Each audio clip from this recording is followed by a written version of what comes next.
ಉಪಮುಖ್ಯಮಂತ್ರಿಗಳ ಬಗ್ಗೆ ನಾನು ಅವರ ಸಾಧನೆ, ಅವರು ಕೆಲವು ಕಾರ್ಯಕ್ರಮಗಳನ್ನು ಹಾಕ್ಕೊಂಡಿರೋದ್ರ ಬಗ್ಗೆ ಫಸ್ಟು ತಮ್ಮ ಗಮನಕ್ಕೆ ತರ್ತೀನಿ. ಪ್ರಧಾನಮಂತ್ರಿಗಳು ಬೆಂಗಳೂರು ನಗರಕ್ಕೆ ಬಂದಾಗ ಸುಮಾರು 1.5 ಲಕ್ಷ ಕೋಟಿಗೆ ಅನುದಾನಕ್ಕೆ ಬೇಡಿಕೆ ಇಡ್ತಾರೆ. ಅನುದಾನ ಬೇಡಿಕೆ ಇಟ್ಟಂಥ ಸಂದರ್ಭದಲ್ಲಿ ಟನಲ್ ರಸ್ತೆಗೆ 41,780 ಕೋಟಿ, ಆಮೇಲೆ ಎಲಿವೇಟೆಡ್ ಕಾರಿಡಾರ್ಗೆ 15,000 ಕೋಟಿ, ಪೆರಿಫೆರಲ್ ರಿಂಗ್ ರೋಡ್ಗೆ 27,000 ಕೋಟಿ, ಘನತ್ಯಾಜ್ಯ ವಿಲೇವಾರಿಗೆ 33,200 ಕೋಟಿ, ಡಬಲ್ ಡೆಕ್ಕರ್ ಫ್ಲೈಓವರ್ಗೆ 8,916 ಕೋಟಿ, ಅದೇ ರೀತಿ ರಾಜಕಾಲುಗಳ ಪಕ್ಕದಲ್ಲಿ 3,000 ಕೋಟಿ.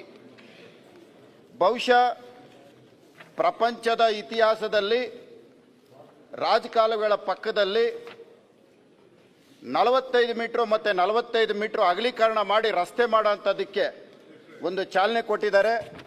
ಆ ಚಾಲನೆ ಕೊಟ್ಟಿರೋಂಥದ್ದು ಹೇಳ್ತೀನಿ.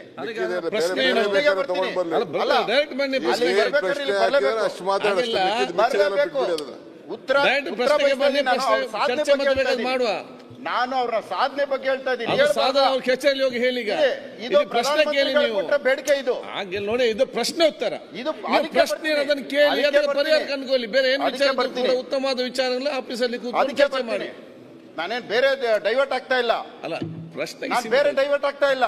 ಈಗ ನೋಡಿ, ಬೆಂಗಳೂರು ನಗರದಲ್ಲಿ ಇದಕ್ಕೆ ಪ್ರಧಾನಮಂತ್ರಿಗಳು ಕೊಟ್ಟಂತ ಬೇಡಿಕೆಗೆ ಸಂಬಂಧಪಟ್ಟ ಮಾತಾಡ್ತಾ ಇಲ್ಲ. ಈಗ ಪ್ರಶ್ನೆ ಏನಿದೆ ಆ ಪ್ರಶ್ನೆಗೆ ಸಭಾಧ್ಯಕ್ಷರೇ, ಬನ್ನಿ. ಸಭಾಧ್ಯಕ್ಷರೇ, ಸುಮಾರು ಎಲ್ಲಾರ್ಗೂ ಸಮಯ ಕೊಟ್ಟಿದ್ದೀರಿ, ನನಗೂ ಸಮಯ ಕಷ್ಟ ಹೇಳ್ತೇನೆ. ರಾಜಕಾಲುವೆದು ಹೇಳಿದ್ದು ಯಾಕೆ ಅಂತಂದ್ರೆ ಅದನ್ನ ಬೇಕಾದ್ರೆ ಅದನ್ನ ಬಿಟ್ಟೇ ಮಾತಾಡ್ತೀನಿ. ನಾನು ಕೇಳಿರುವಂತ ಪ್ರಶ್ನೆ, ಮೆಟ್ರೋ ಮಾರ್ಗದ ಒಂದು ನಿಲ್ದಾಣದಿಂದ ಮತ್ತೊಂದು ನಿಲ್ದಾಣದ ಅಂತರವನ್ನು ಯಾವ ಮಾನದಂಡಗಳ ಆಧಾರದ ಮೇಲೆ ನಿರ್ಧರಿಸಲಾಗುತ್ತದೆ ಮಾಹಿತಿ ನೀಡಿ ಅಂತ ಕೇಳಿದ್ದೀನಿ. ಅದಕ್ಕೇನು ಕೊಟ್ಟಿದ್ದಾರೆ? ಪ್ರಯಾಣಿಕರಿಗೆ ಅನುಕೂಲವಾಗುವಂತೆ ಮತ್ತು ಪ್ರಯಾಣಿಕರ ಸಂಖ್ಯೆಯನ್ನು ಹೆಚ್ಚಿಸಲು ನಿಲ್ದಾಣಗಳನ್ನು ವಾಣಿಜ್ಯ ಸಂಸ್ಥೆಗಳು ಮತ್ತು ವಸತಿ ಪ್ರದೇಶಗಳ ಹತ್ತಿರದಲ್ಲಿ ಯೋಚಿಸಲಾಗಿದೆ. ಇದು ಶಾರ್ಟಾಗೆ ಮಾತಾಡ್ತೀನಿ ಸಭಾಧ್ಯಕ್ಷರೇ. ಆಯ್ತು. ಎರಡನೇ ಪ್ರಶ್ನೆಗೆ ಬರ್ತೀನಿ. 2A ಮತ್ತು 2B ಮೆಟ್ರೋ ನಿಲ್ದಾಣಗಳನ್ನು ಸಾರ್ವಜನಿಕರ ಸೇವೆಗಾಗಿ ಮತ್ತು ಬಳಕೆಗಾಗಿ ನಿರ್ಮಾಣ ಮಾಡಲಾಗುತ್ತಿದ್ದು ಅನುಮೋದಿತ ನೀಲಿ ನಕ್ಷೆಯಂತೆ ನಿರ್ಮಾಣ ಅಥವಾ ಮಾರ್ಪಾಡುಗೊಳಿಸಲಾಗುವುದೇ ಅಂತ ಕೇಳಿದ್ದೀನಿ. ಮಾನ್ಯ ಸಭಾಧ್ಯಕ್ಷರೇ, ನನ್ನ ಪ್ರಶ್ನೆ ಏನಂದ್ರೆ, 2A 2B ಅನ್ನೋಂಥ ಒಂದು ಎರಡು ರೀಚು ಏನು ನಾವು DPR ಮಾಡ್ತೀವಿ, ಆ DPR ಪ್ರಕಾರ ಕೆಲಸ ನಡೀತಾ ಇದೆಯಾ, ನೀವು ಪರಿಶೀಲನೆ ಮಾಡಿದ್ದೀರಾ, ನೀವು ಗಮನಿಸಿದ್ದೀರಾ ಅಂತ ನಾನು ಕೇಳಿದ್ದೀನಿ. ಅದಕ್ಕೆ ಉತ್ತರ ಏನು ಕೊಟ್ಟಿದ್ದಾರೆ? ಮೆಟ್ರೋ ರೈಲು ಯೋಜನೆ 2A ಮತ್ತು 2B ನಲ್ಲಿ ಬರುವ ನೀಲಿ ನಕ್ಷೆಯಲ್ಲಿ ಅನುಮೋದಿತವಾದ ಬೆಟ್ಟಲ್ಸೂರು ಮೆಟ್ರೋ ನಿಲ್ದಾಣವನ್ನು ಹೊರತುಪಡಿಸಿ ಉಳಿದಂತೆ ಇತರೆ ಮೆಟ್ರೋ ನಿಲ್ದಾಣಗಳನ್ನು ಅನುಮೋದಿ ನೀಲಿ ನಕ್ಷೆಯಂತೆ ನಿರ್ಮಾಣ ಮಾಡುತ್ತಿದ್ದೇವೆ. ಸಭಾಧ್ಯಕ್ಷರೇ, ಒಟ್ಟು ಇದರಲ್ಲಿ ಬರ್ತಾ ಇರೋಂಥದ್ದು 17 ಸ್ಟೇಷನ್ ಬರ್ತಾ ಇದೆ ಸಭಾಧ್ಯಕ್ಷರೇ.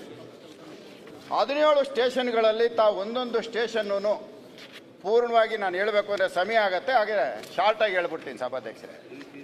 ಒಂದು ಸ್ಟೇಷನ್ನಿಂದ ಒಂದು ಸ್ಟೇಷನ್ ಇರೋಂಥ ಅಂತರ ಸುಮಾರು 1.5 ಕಿಲೋಮೀಟರ್ ಮಾತ್ರ ಸಭಾಧ್ಯಕ್ಷರೇ. ಇಡೀ ನಮ್ಮ ಭಾರತ ದೇಶದ ಎಲ್ಲ ರಾಜ್ಯಗಳಲ್ಲಿ ಎಲ್ಲೆಲ್ಲಿ ಮೆಟ್ರೋ ಇದೆಯೋ ಅಲ್ಲಿ ಎಲ್ಲಾನು ಸಹ 1 ರಿಂದ 1.5 ಕಿಲೋಮೀಟರ್ ಮಾತ್ರ ಇರೋದು, ಬೇರೆ ಎಲ್ಲೂ ಅದಕ್ಕಿಂತ ಹೆಚ್ಚಿಗೆ ಇಲ್ಲ. ಆದರೆ ವಿಶೇಷವಾಗಿ 2018ರಲ್ಲಿ ಅಂದಿನ ಮುಖ್ಯಮಂತ್ರಿಗಳು, ಇಂದಿನ ಮುಖ್ಯಮಂತ್ರಿಗಳು ಸಿದ್ದರಾಮಣ್ಣವರು ಆವತ್ತು DPR ಅಪ್ರೂವ್ ಮಾಡುವಂಥ ಸಂದರ್ಭದಲ್ಲಿ ಈ ಸ್ಟೇಷನ್ ಅನ್ನ DPR ಅಲ್ಲಿ ಅಪ್ರೂವ್ ಮಾಡಿದ್ದಾರೆ. ಅಣ್ಣ ಮುಖ್ಯಮಂತ್ರಿಗಳು, ಅಣ್ಣ ತಾವು ಕೇಳಿಸ್ಕೋಬೇಕು, 2018ರಲ್ಲಿ ತಾವು ಅಪ್ರೂವ್ ಮಾಡಿದಂಥ DPR ಇದು. ತಾವು ಅಪ್ರೂವ್ ಮಾಡಿದ್ರನ್ನ ಕೇಂದ್ರ ಸರ್ಕಾರಕ್ಕೆ ಕಳಿಸ್ಕೊಡ್ತೀರಿ. ಕೇಂದ್ರ ಸರ್ಕಾರಕ್ಕೆ ಕಳಿಸ್ಕೊಡೋಂಥ ಸಂದರ್ಭದಲ್ಲಿ ಬೆಟ್ಟಲ್ಸೂರು ಮೆಟ್ರೋ ಸ್ಟೇಷನ್ ಸಹ ಸೇರಿದೆ. ಇದಕ್ಕೇನು ಕಳಿಸ್ಕೊಟ್ಟಿದ್ಯಾರು? ಅಂದಿನ ರಾಜ್ಯ ಸರ್ಕಾರ, ಅಂದಿನ ಮುಖ್ಯಮಂತ್ರಿಗಳು, ಇಂದಿನ ಮುಖ್ಯಮಂತ್ರಿಗಳು ಕಳಿಸ್ಕೊಟ್ರು. ಇದಾದ ಮೇಲೆ ಮೂರನೇ ವ್ಯಕ್ತಿ, ಖಾಸಗಿ ವ್ಯಕ್ತಿ ಒಡಂಬಡಿಕೆ ಮಾಡ್ಕೊಳ್ತಾನೆ. ಏನಂತ ಮಾಡ್ಕೊಳ್ತಾನೆ? ಬೆಟ್ಟಲ್ಸೂರು ಮೆಟ್ರೋ ಸ್ಟೇಷನ್ ನಾನು ನನ್ನ ಸ್ವಂತ ಹಣದಿಂದ ನಿರ್ಮಾಣ ಮಾಡ್ತೇನೆ ಅಂತ ಹೇಳ್ತಾನೆ. ಅದಕ್ಕೆ ಮೆಟ್ರೋ ಅವರು ಸಹ ಒಪ್ಪಿಗೆ ಕೊಡ್ತಾರೆ, ಆಯ್ತು ಮಾಡಿಕೊಡಿ ಅಂತ. ಅದಕ್ಕೆ ಮುಂಚಿತವಾಗಿ ಏನಾಗತ್ತೆ? ಲ್ಯಾಂಡ್ ಅಕ್ವಿಜಿಷನ್ ಆಗತ್ತೆ. ರಾಜ್ಯ ಸರ್ಕಾರ ಲ್ಯಾಂಡ್ ಅಕ್ವಿಜಿಷನ್ ಮಾಡುತ್ತೆ. ಲ್ಯಾಂಡ್ ಅಕ್ವಿಜಿಷನ್ ಮಾಡಿದೆ. ಲ್ಯಾಂಡ್ ಅಕ್ವಿಜೇಷನ್ ಮಾಡಿದೆ, ಲ್ಯಾಂಡ್ ಅವ್ರಿಗೆ ದುಡ್ಡು ಕೊಟ್ಟಿದೆ, DPR ಅಪ್ರೂವ್ ಆಗಿದೆ, ಪ್ರತಿಯೊಂದು ಆದ್ಮೇಲೆ ಇವತ್ತು ನನಗೆ ಉತ್ತರ ಕೊಡ್ತಾರೆ. ಎಂಬೇಸಿ ಕಂಪನಿಯವನು ಇರೇ ಎಂಬೇಸಿ ಕಂಪನಿಯವನು ದುಡ್ಡು ಕೊಟ್ಟಿಲ್ಲ, ನಾವು ಮೆಟ್ರೋ ಕೈ ಬಿಟ್ಟಿದೀವಿ ಅಂತ ಹೇಳ್ತಾರೆ. ಇದು ನ್ಯಾಯನಾ? ಎಂಬೇಸಿ ಅವ್ನು ದುಡ್ಡು ಕೊಟ್ಟಿಲ್ಲ ಅಂದ್ರೆ ಸರ್ಕಾರಕ್ಕೆ ಏನ್ ಸಂಬಂಧ? ಇದು ಸಾರ್ವಜನಿಕರ ಉದ್ದೇಶಕ್ಕೆ ಮಾಡಿರೋದು. ಅದಕ್ಕೆ ಪ್ರಶ್ನೆ ಆಯ್ತಾ ನಿಮ್ದು? ಪ್ರಶ್ನೆಗೆ ಉತ್ತರ ಉತ್ತರ ಕೊಡ್ತಾರಲ್ಲ ಈಗ. ಎಂಬೇಸಿ ಅವನು ಹಣ ಕೊಟ್ಟಿಲ್ಲ, ನಾವು ಮಾಡಲ್ಲ. ಓಕೆ, ಮಂತ್ರಿ ಇದು ಮಾಡಿರೋದು ಎಂಬೇಸಿ ಅವನಿಗೋಸ್ಕರನಾ? ಆಯ್ತು, ಮಂತ್ರಿ ಉತ್ತರ ಕೊಡ್ತಾರೆ. ಆಯ್ತು, ಉತ್ತರ ಕೊಡ್ತಾರೆ. ಯಾರಿಗೋಸ್ಕರ ಮಾಡಿರೋದು? ಆಯ್ತು, ಉತ್ತರ ಕೊಡ್ತಾರಲ್ಲ. ಅಧ್ಯಕ್ಷರೇ, ನಮ್ಮ ಬೆಂಗಳೂರಲ್ಲಿ ಒಂದು ಕಾನ್ಸೆಪ್ಟ್ ಇದೆ. ಮೊನ್ನೆ ಪ್ರೈಮ್ ಮಿನಿಸ್ಟರ್ ಕೂಡ ಅಭಿನಂದನೆ ಸಲ್ಲಿಸಿದ್ರು. ನಮ್ಮ ಅಶೋಕ್ ಅವರು ಎಲ್ಲ ಇದ್ರು. ನಾವು ಕೆಲವರು CSR ಅಲ್ಲಿ ಕೆಲವರು ಅವ್ರ ಹೆಸರು ಇಟ್ಕೊಳ್ಳಿಕ್ಕೆ ಅವಕಾಶ ಮಾಡಿಕೊಡ್ತೀವಿ. ಈಗ ಇನ್ಫೋಸಿಸ್ ಅವರು 200 ಕೋಟಿ ಕೊಟ್ಟರು, ಡೆಲ್ಟಾ ಅವ್ರು ಕೊಟ್ಟರು. ಸೊ ಅವ್ರ ಹೆಸರಲ್ಲಿ ನಾವು ಸ್ಟೇಷನ್ಗಳು ಇಡೋಂಥ ಕೆಲಸ ನಾವು ಮಾಡ್ಕೊಂಡು ನಾವು ಬಂದಿದ್ದೀವಿ. ಎಲ್ಲ ಸರ್ಕಾರಗಳು ಮಾಡ್ಕೊಂಡು ಬಂದಿದೆ, ಇದು ಈ ಸರ್ಕಾರ ಅಲ್ಲ. ಪಾಪ ಅವರು ಏನು ಕೇಳ್ತಾ ಇದ್ದಾರೆ, ಪಾಪ ಅವ್ರ ಜಮೀನು ಇದೆ ಅಲ್ಲ, ಒಂದು 70-80 ಎಕರೆ ಇರಬೇಕಲ್ಲ. ಮುನ್ನತ್ತು ನಾವು ಸತಿ ಹೇಳಿದೆ ನನಗೆ, ನೀನು ಇರೋಂಥದ್ದು 25 ಬೆಂಗಳೂರು ಸಿಟಿ ಮಧ್ಯದಲ್ಲೆಲ್ಲ ನನಗೂ ಆಸೆ ಅಲ್ವಾ, ನನ್ನ ಜಮೀನು ಪಕ್ಕ ಸ್ಟೇಷನ್ ಇರಬೇಕು. ಅಲ್ಲಲ್ಲ, ಈಗ ನಿಮ್ ಜಮೀನ್ ಪಕ್ಕದಲ್ಲಿ ನೀವು ಮಾಡ್ಕೊಂಡಿಲ್ವಾ? ನಾನು ಹೋಗಿಲ್ಲ. ಆಮೇಲೆ ಸ್ಟೇಷನ್ ನನ್ನ ಜಮೀನ್ಗೋಸ್ಕರ ಮಾಡಂಗಿದ್ದಿದ್ರೆ ಉತ್ತರ ಕೊಡ್ಲಿ. ಅಲ್ಲ, ಅಲ್ಲಿನ ಸ್ಥಳೀಯ ಶಾಸಕರು ಕೃಷ್ಣ ಬೈರೇಗೌಡರು ಅವ್ರು ಪತ್ರ ಬರೆದಿದ್ದಾರೆ.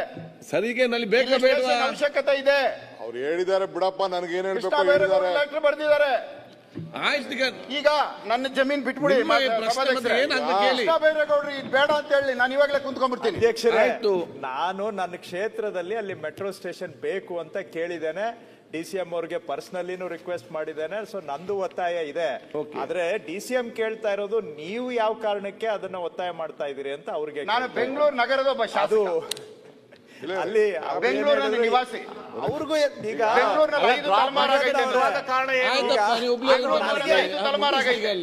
ಅಧ್ಯಕ್ಷರ ಮುಗಿಸ್ತಾರೆ.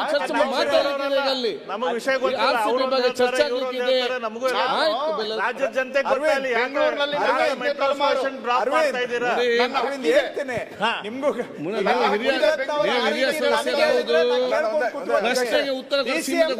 ಯಾರ್ಯಾರ್ದು ಏನೇನು ಮಾಡಕ್ಕೆ ಅವ್ರಿಗೆ ಹೇಳಿದ್ರೆ ಅವ್ರು ಕೇಳ್ತಾರ.